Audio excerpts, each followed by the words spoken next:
آقای شاهد سالهاست که با بیماری دیابت دست و پنجه نرم میکنه و پای راستش هم به خاطر همین بیماری از دست داده. عفونت داشته، تو قطع شدن بوده. دکتر گفتن باید قطعش کنی. یا آقای میرشکاری که سالها زخم پاهاش عفونی و گرفتار تخت بیمارستان ها شده. قند داشتیم، پامون زخم شده، یه انگشتمون هم برداشتن، دیگه خوب نمیشه. اینها داستان صدها بیمار با زخم‌های دیابت و زخم‌های بسیار سخت عفونی در کشورمونه.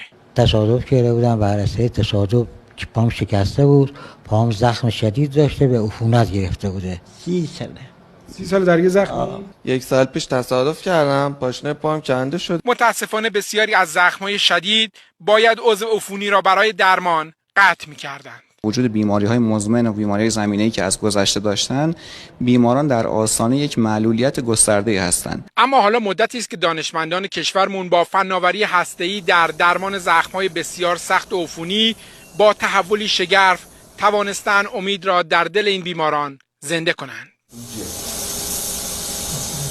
خاصیتی که داره میتونه انرژی پلاسما که شکل 4 ماده است رو به زخم منتقل بکنه و از طرفی باعث ترمیم بافت زخم، از بین رفتن بافت نکروز یا حتی ترمیم شبکه عروقی بشه. اینجا بیمارستان سید الشهدای جهرم سومین مرکز در کشورمونه که دانشمندان هسته‌ای با پلاسمای سرد زخم‌های بیماران را مداوا می‌کنند. چند جلسه داری میای؟ 7 جلسه. تو این 7 جلسه شرایط پات چجوریه؟ خوشگله، همه چرکش کثافتش کلا خوشگله. چند جلسه داری میای اینجا؟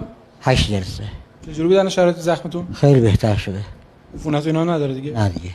پاشون سیاه کرده خوب میشه؟ بله، رو به بهبوده. با راه اندازی کلینیک زخم با استفاده از پلاسمای سرد در شهرستان جهرم ماهانه حدود 500 بیمار با زخم‌های عفونی شدید از استان فارس و سایر استان‌های جنوبی کشور به صورت رایگان درمان می‌شوند. پلاسمای سرد نه تنها یک گزینه درمانی برای درمان زخم‌های بسیار سخت است که یک تحول شگفت‌انگیز برای درمان عفونت‌های بیمارستانی هم هست.